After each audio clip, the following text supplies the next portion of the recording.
от Будапеща.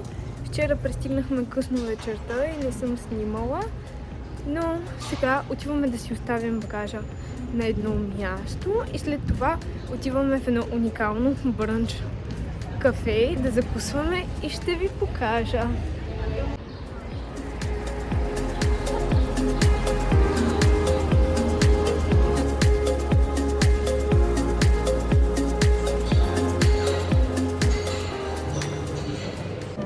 Сега седнахме в заведението и след малко ще ви обърна камерата да ви покажа. Просто е уникално, като някакъв оазис е. Ето, сега ще ви покажа. Аз съм си поръчала палачинки и едно лате.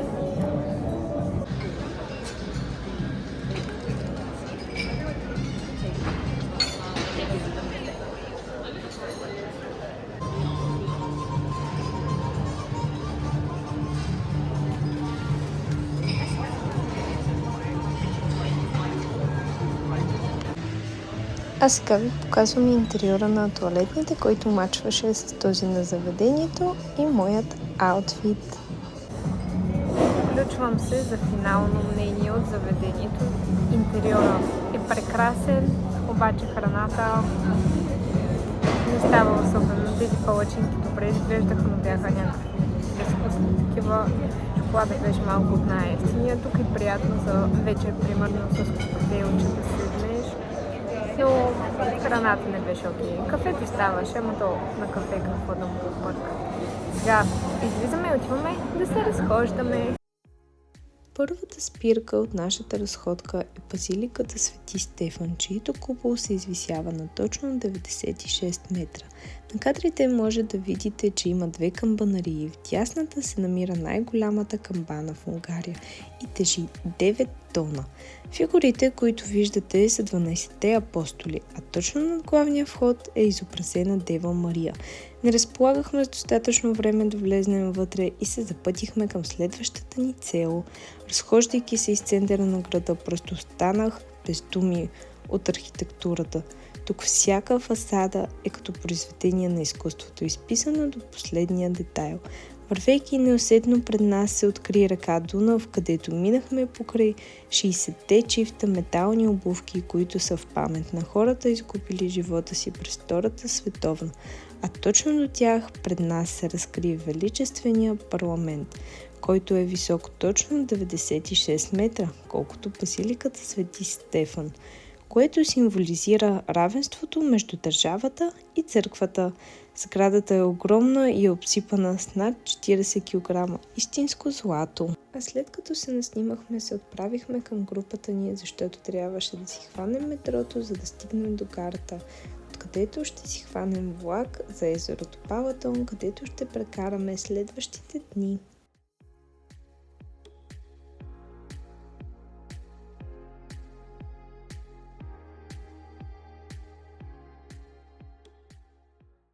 За хапване, кремверско и мама си взе круасанче. И са много добре. И бяха доста ефтини. Така че 10/10. Сега бързаме за влака, защото тръгва след точно 5 минути и отиваме на езерото Балатон, където ще спим следващите дни. Успяхме да си хванем влака, обаче има един проблем. Оказа се, че линията, която води директната до Балатон, сега е в ремонт и трябва да пътуваме няколко спирки с този влак, да се прекачим на автобус и после на втори влак. Да стигнем. Ще ви апдейтна.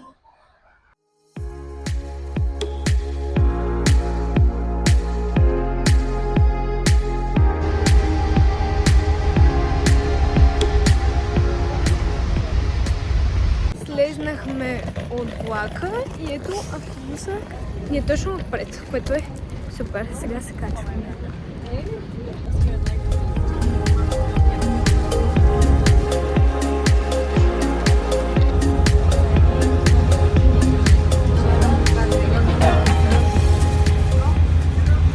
Хора, след целият този път най-накрая стигнахме. Ето е вилата зад мен. И сега ще обърна да ви покажа просто гледката. И двора е много просторен.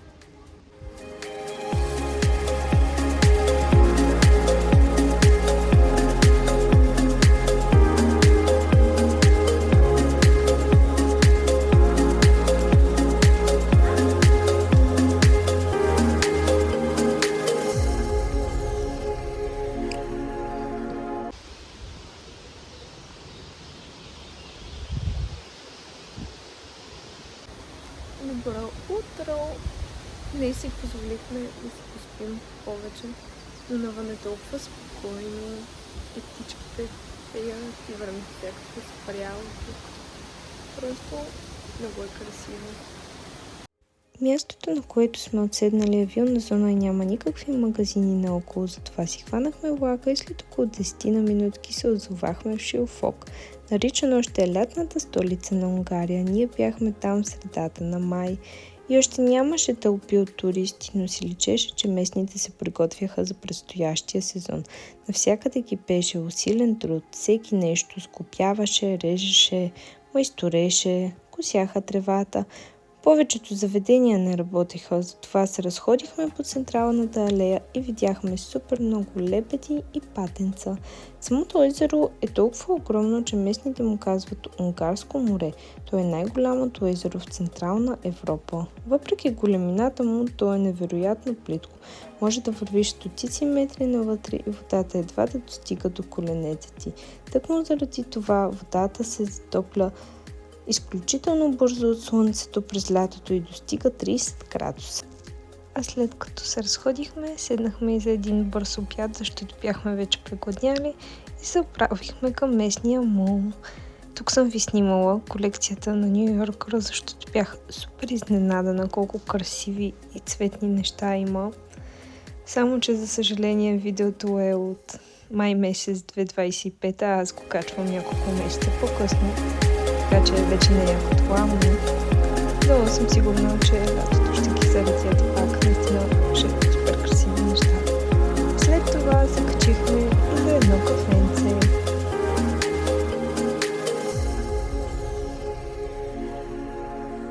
Прибрахме се във вилата, приготвихме си здравословна вечеря и седнахме в градината да чакаме залеза.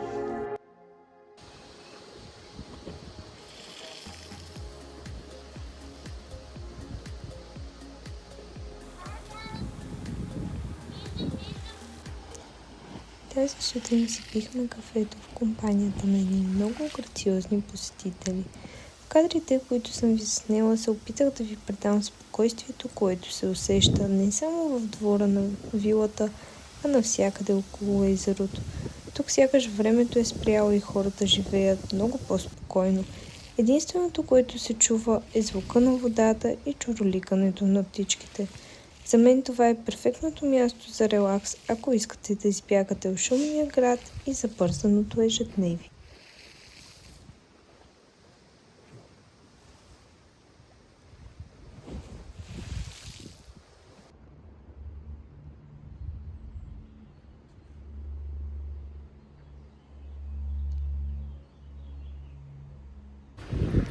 Ние днес пак решихме да дойдем до това градче, Сифок, май така му се казва. Не съм сигурна, затова ви го изписах. И да хапнем пак при Мустафа, много хубави гироси наистина. И даже имат комплекс с напитка, беше към 9 лева, което направо си е супер ефтино. Само че този път отидохме на гарата, купихме си билети и влака просто не дойде и трябваше да чакаме един час следващия да дойде, но нищо, сега сме тук и отиваме да ядем.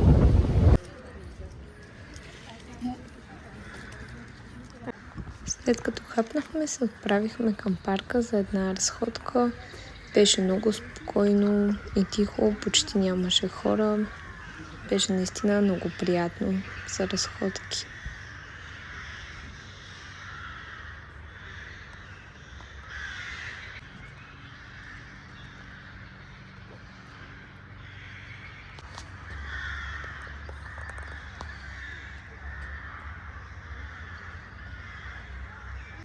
С мама се спряхме за едно бързо кафенце и няма как да минем и без десерт.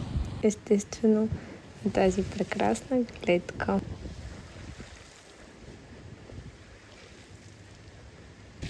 Докато хапвахме и се наслаждавахме на гледката, се появиха и две патенца.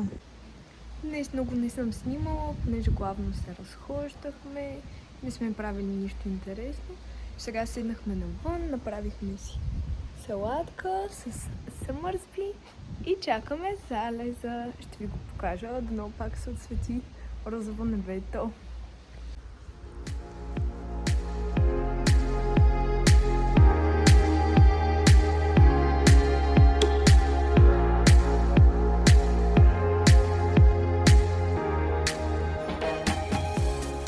Часът е 8:30 сутринта и сега отиваме да си хванем влака към Будапеща. И полета ни е чак вечерта, така че имаме цял ден на разположение. Ще си оставим багажа и ще се разхождаме. А тук реших да ви покажа как може да си закупите билети. Насякъде по малките спирки има само такива машини, няма откъде другаде да си закупите, но като цяло е много просто. Само следвате стъпките, избирате дестинация, ден, час и нещо, което да имате в предвид. За младежи до 26 години имате 50% отстъпка, независимо дали сте студенти или не. После избирате как да платите, с карта или кеш. И отдолу ви пуска билетчетата.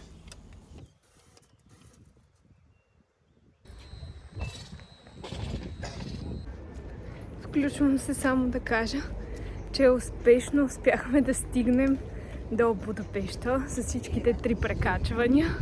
Бяхме го запомнили пътя, оставихме си багажа и днес ще разглеждаме Буда частта, Рибния бастион и Буда касъл. И сега тук се катерим по пътечката. Тя е 15 минути само на нагорнище. И направо ужасно. Като стигнем, ще ви снимам.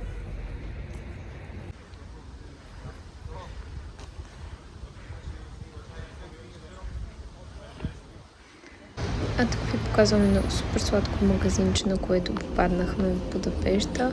Вътре имат цветя от керамика, както виждате, които просто са уникални, наистина уникални, но са супер крехки. Решихме, че няма как да ги пренасяме в самолета наобратно. Стигнахме, ето го, Рибния бастион зад мен. Значи ходенето беше 6-7 минути, духа много вятър. Въобще не е толкова много и сега ще влезнем вътре. Рибарският бастион е изграден като величествен паметник по случай 1000 годишнината на Унгария, с цел да бъде декоративна панорамна тераса. 7-те коли символизират 7-те маджарски племена, основателите на Унгария. Мястото предлага незабравима гледка към парламента, мостовете на Дунав и голяма част от града. И безспорно се превърна в любимата ми забележителност от пътуването.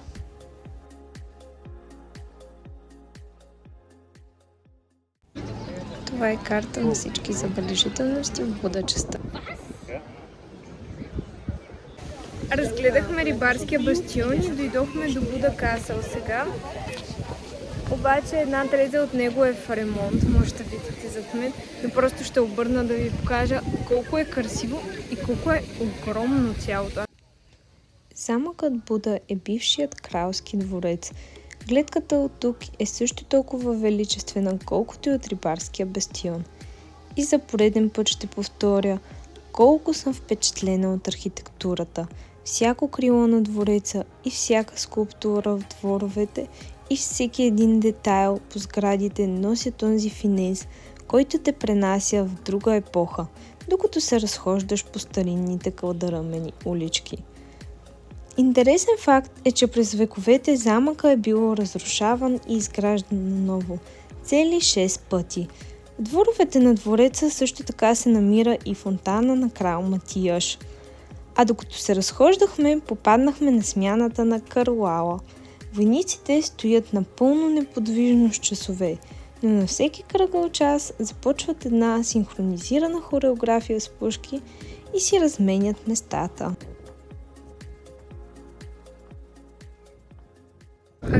архитектурата в Будапеща просто е величествена, уникална, всеки един детайл е изпипан просто до съвършенство.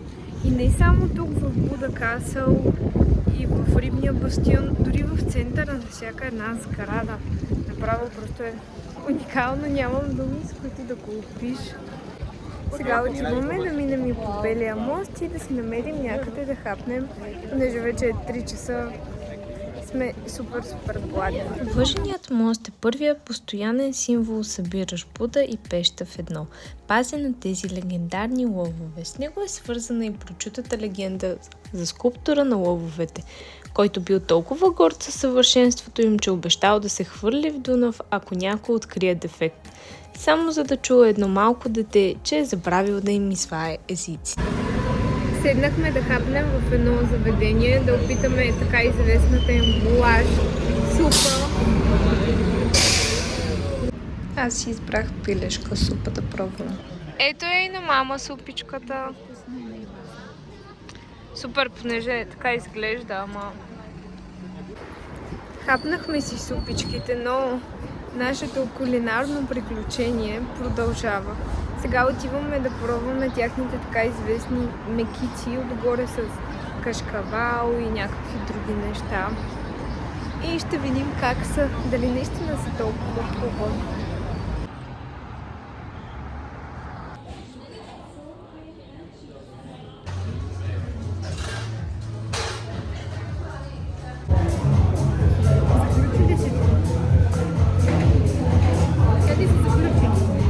Тейст тест сега правим.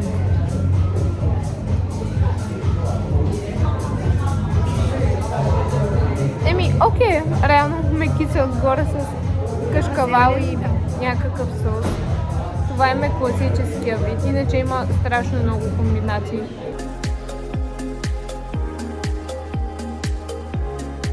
Oh, we didn't have time.